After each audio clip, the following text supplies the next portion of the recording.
Hi, in this video I'm going to introduce the concept of the rate of change. I'm just going to start by saying this is an application of what we saw as implicit differentiation. And I'm going to start right away with an example.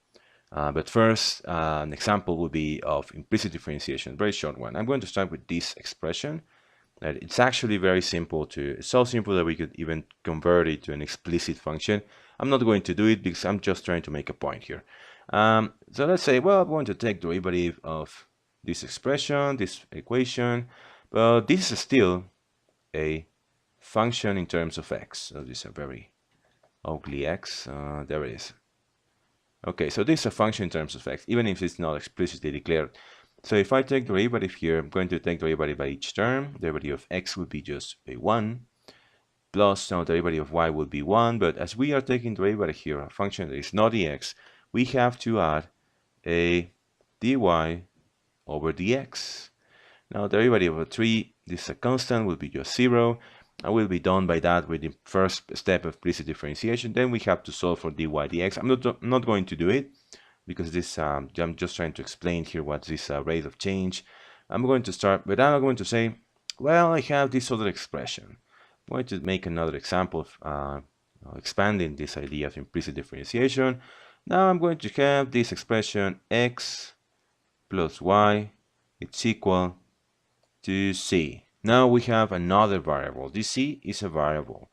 So, well, what would happen if I would say, well, I'm going to take derivative here, this derivative, this expression, but this is still as well. I'm going to say, well, this is a function in terms of x. So, as this is a function in terms of x, I'm going to take derivative of each term. Derivative of x will be just a 1. Derivative of 1 will be pretty much the same as the previous example. Will be here a 1, and we have to add here a dy over dx. This will be equal now. Derivative of c, this is just a variable. This will be just like the y or the dx. So the derivative of c will be just 1. But in this case, we have to add this rate of change. In this case, it wouldn't be a dy. In this case, it would be a dc over dx. Now we could simplify this out. In this case, we wouldn't be able to solve for dy dx. We wouldn't know which one to solve for. But the thing is, I'm just trying to make a point that this concept of implicit differentiation could be expanded to any number of functions, Now, in terms of a geometric interpretation, let's say we have here a vertical axis, a horizontal one. I'm going to call this one x and y. Now, remembering out what is the geometric interpretation of these derivatives, if I have a function such as this one, and I said, well, I'm going to take the value of derivative on this point. This is will be representing the slope of this tangent line. And this point, we will be having this derivative, will be the y prime, or in this case, for implicit differentiation, we often use the dy over dx.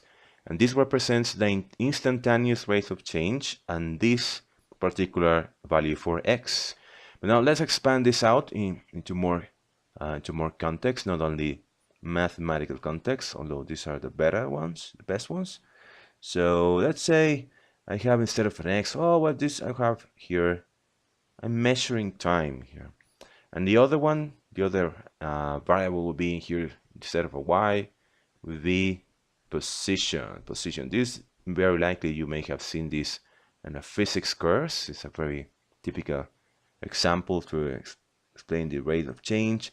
Let's say I'm going to take derivative of this function. This will be a function of position in terms of time. I'm going to take derivative for this point, and derivative, geometrically speaking, would be the slope of this tangent line here. So this would be representing, now not in terms of dy over dx, this would be in this case a difference in position, over a difference in time. Now, normally the physicists in physics, they call, well, we know this relation, what is a difference of position over a difference of time. We know this is, in physics, this is what people normally call velocity. velocity. And what represents this in terms of derivatives? Well, it represents that the value or how much is changing position and time on this specific and exact value for time in this instant of time. So in other words, it's called instantaneous velocity, the velocity an object or something moving has in a specific moment of time. Now, this would be the interpretation for what represents this dy dx given a context, a real life context, but this could be expanded to many other situations. Let's say I have now, instead of position and time, I'm going to say, well, I have here as well time, and I have here, instead of a position, I'm going to say, well, I have here an area. Well, if I have the graph of this function, let's say it looks pretty much like this, pretty much the same as the previous cases. And if I take the derivative on this particular moment of time, let's say this is the slope of the derivative will be the slope of this tangent line. This would represent now the difference in area, or how much the area is changing in this specific moment of time.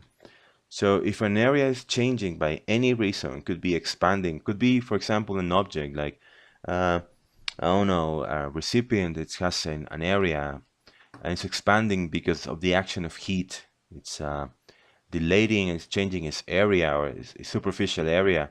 Well, this will represent how much this area is changing in a particular specific moment of time.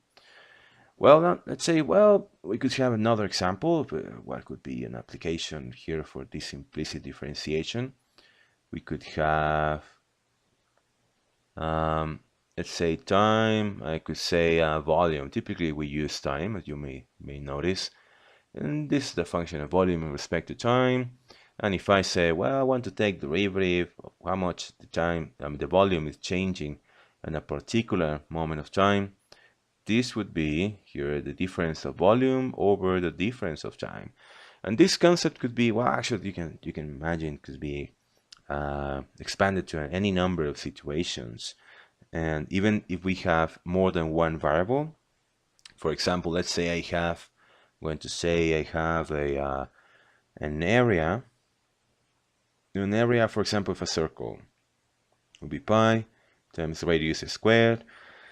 And here, let's say, well, let's say this area is changing. This area is changing with respect to time. Could be for any reason. A circle that is growing up for the action of heat, or it's getting changing by any, could be anything, could be any reason. And this, well, this radius, if, for example, this circle is growing up, it's with respect to time, the radius as the circle is expanding, so it will be the radius. So the radius will be as well a function of time. So if I take here the derivative of this expression, it will look like this. Derivative of a, it will be just like the derivative of an x or y or c. Derivative of a would be 1, but as this is a function of time, we have to add something equivalent to this dy dx. So here would be dA over dt. This would be equal, now what will be the derivative of this pi times radius squared? Well, this just will be just the same as saying, well, if I have 3 times x squared and I want to take its derivative, this would be equal to 6 times x. So in this case, the 2 will be done multiplying, will be 2 times pi r. But as this r is a function of time, we have to add here dr over dt.